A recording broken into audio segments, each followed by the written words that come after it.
2024년 11월 24일 위험 점검 시작하도록 하겠습니다.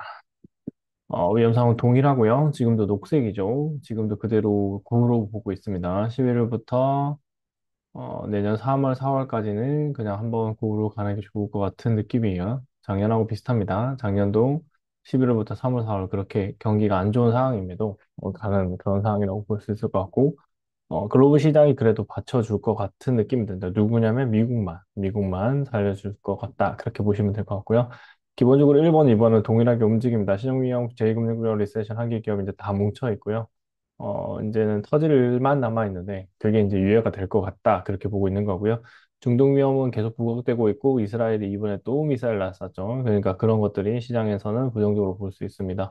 그다음에 금리 인하는 미국하고 금리 인상을 해야 되는 일본. 일본은 2%까지 당겨야 되고요. 미국은 3.5까지는 내려봐야 되는 그런 상황이라고 보시면 됩니다. 지금 경기가 너무 가열됐기 때문에 금리를 내리지 않겠다고 하는 미국은 그만큼 국가가 돈을 많이 풀고 있거든요. 근데 트럼프는 금리 인하주의자이기 때문에 금리 인하 압박을 갈 거지만 네, 이게 트럼프의 입장을 봤을 때는 이제 미 연준이 함부로 금리를 내리지 못하는 그런 상황으로 가고 있다. 그렇게 봐주시면 될 것 같습니다.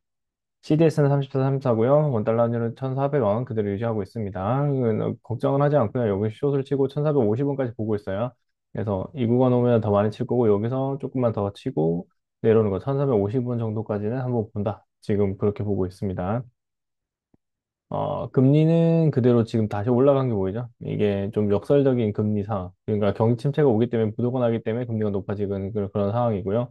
그다음에 건설 조선업이 구조조정, TF, 신용위험 평가가 일어나고 있고, 그다음에 부실운영과 엄격한 잣대가 일어나면서 기술 신용도 대출 축소가 되고, 그래서 벤처 기업들이 정말 힘들어지는 그런 상황으로 가고 있습니다. 그럼에도 이런 힘든 시기에서도 좋은 벤처 기업은 분명히 튀어나올 거예요. 그렇게 보시고 이게 시장을 변화시킬 거다. 이렇게 보시면 됩니다. 동일하고 불량지속 대폭락 전조하는데 위험 구간에 들어갔다고 미국 구장도 보고 있고요. 저도 동일하게 보고 있습니다. 조금 조심스럽게 봐야 되고 한 번은 시청 걸었다가 다시 올라갈 수 있다라고 보시면 되고 우리나라는 일단은 저점이기 때문에 300까지 열려 있긴 해요. 열려 있어요. 300까지 열려 있는데 320에서 반등이 한 번 나왔죠. 나왔는데 요 구간에서 계속 바닥 다지기 좀 하면서 움직일 것 같습니다. 그 다음에 여기 있는 거 신호등 변동된 기업 수가 24년 기준에서 다 하락한 게 하락한 게 있죠. 그 다음에 위에 상승과 하락분을 봤을 때 작년, 재작년에 그렇게 그죠? 이렇게 코로나가 있었음에도 이러는데 요거 24년은 더 힘들어지는 구간으로 들어가고 있다라고 보시면 될 것 같고요. 제2금융은 사업 위축이고, 그 다음에 프로젝트 파이낸싱으로 제2금융을 추가 부실 가능성이 있고, 기업 신용도도 내년에도 먹구름이다. 그렇게 보고 있다. 시장은 내년에도 침체 상황으로 보고 있다라고 보시면 될 것 같고요.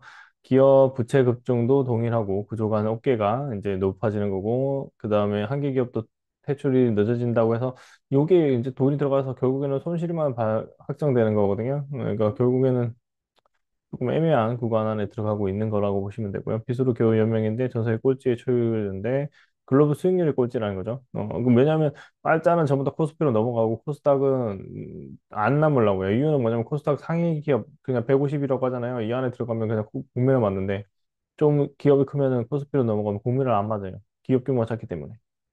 이게 역설입니다. 코스닥 상위 종목이 역설이라고 보시면 될 것 같고, 그 다음에 가계비가 트럼프. 이 두 가지로 금융 리스크가 있고, 금융 리스크는 가계부채다라고 하는데, 이거는 계속 얘기합니다. 국가가 계속 전가를 했거든요. 가계 쪽에다가. 그래서 너네들이 빚지고, 그러니까 잘해봐. 그렇게 그냥 던져 놓은 거죠.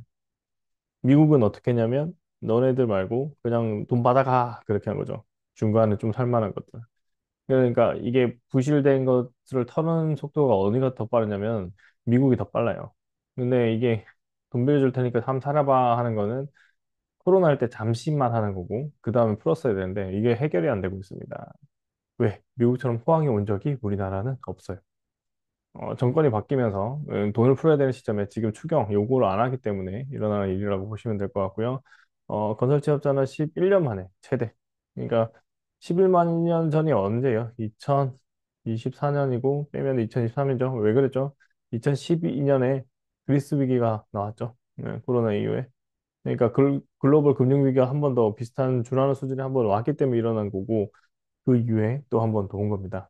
그다음에 요게 문제입니다. 재정주치 법제화를 하는데 이게 상황에 맞춰서 대응해야 돼요. 코로나 같은 상황일 때는 빚을 내서 대응을 하는 거고, 우리나라는 대응을 잘했고요. 후속 대책이 없었어요. 후속 대책을 이런 걸로 좀 했어야 되는데, 없었죠. 그리고 대기업들이 다 어떻게 됐죠? 미국으로 가버렸어요. 이건 큽니다. 대기업이 투자되는 것들이 우리나라 투자해야 되는데 미국으로 가버렸고 수출이 잘 안 되는 그런 상황이 또 저 있는 거죠.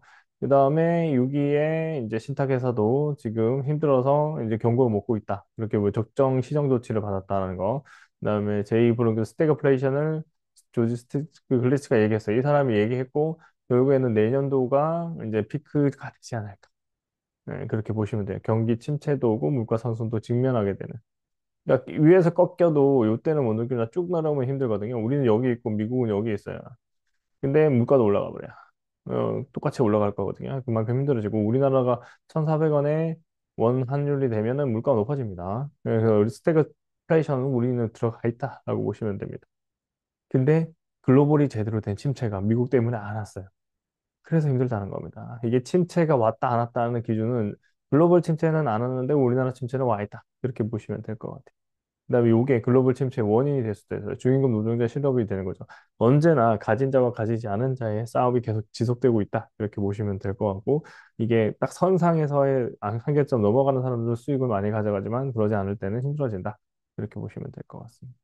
중국 부동산 변곡점에 임박돼 있다. 부양책 중에 요거 나온 거 큰 거죠. 도시호적 신청자가 아직 중국은 그 농촌의 호적이랑 도시의 노적 우리나라 똑같아요. 우리는 지금 농촌이 기가 다 빨렸죠. 그러니까 농촌이 힘들어요. 도시만 거의 존재하거든요. 예전 중국은 아직 안 그렇다. 그렇게 보시면 되죠. 이거가 변화가 일어날 거다라고 보시면 되고 아직은 요걸로 중국이 한 번은 다시 성장할 수 있는 동력이 있습니다. 우리나라로 봤을 때 우리나라는 사실상 저는 개인적으로 이민을 받기 시작해야 된다고 봅니다. 선진국의 제도가 되고 특히 임금 때문에 그렇기 때문에 우수한 인력들이 우리나라로 오게끔 동아시아나 유럽이나 그다음에 남미나 이런 쪽에서 오게끔 만들어줘야 된다라고 보고 있는데 이런 제도적 개혁이 되려면 상당히 힘들 겁니다. 왜냐하면 기존에 있는 사람들이 자기들이 소외당하기 때문에 나름대로의 이게 적절한 성격의 원래 내국인들을 존중하는 그런 정책들을 같이 가져간다면 충분히 가성자는 있을 거거든요. 그리고 우리는 젊어지는 거죠. 그 부분도 한번 봐야 될 것 같아요. 상업용 부동산은 트럼프 당에서 더 침체. 그 다음에 상업용에서 혹한기 파해법이 나오지만 기본적으로 우리나라 상업용 부동산에 대해서 한파를 예고하고 있죠. 트럼프 기한에. 왜냐하면 점점 미국 쪽으로 더 투자가 쏠리고 있고 중국 주식 시장도 그렇게 되고 있으니까 전반적으로 위험은 그 방향으로 가고 있다라고 보시면 돼요. 중동 위험은 국제사법재판소에서 네이타로 체포영장 발부했어요. 이제 뭐냐면은 이제 인권적으로 제대로 못했다. 그러니까 포로 인권이나 그런 거 제대로 안 다뤘기 때문에 이런 일을 하고 겨울이 다가오고 있는데 이제 추가 사망이 일어나고 있다고 얘기를 하는 거고요. 하늘에 이렇게 미사일 하나 비행기 날아가는데 옆에서 미사일 날아가는 게 보였대요. 이게 다 찍혀갖고 나타났고 이게 나온 시점에 베이루트 공습이 있었던 거예요. 레바논이고 16명 사망, 64명 얘는 갈 때까지 가는 것 같습니다. 이스라엘군이 이렇게 공습 강화하고 헤즈볼라 교전이 있었고, 그다음에 이탈리아 기지도 피습이 있었고, 그다음에 네이처 이렇게 상의가 있었고, 이란 헤지펀드도 JP 모건에서 조사하고, 그다음에 원유 가격은 80달러 정도로 단기 급등, 전쟁이 격화되면 단기 급등. 그러면 뭐가 돼요? 인플레이션이 오겠죠.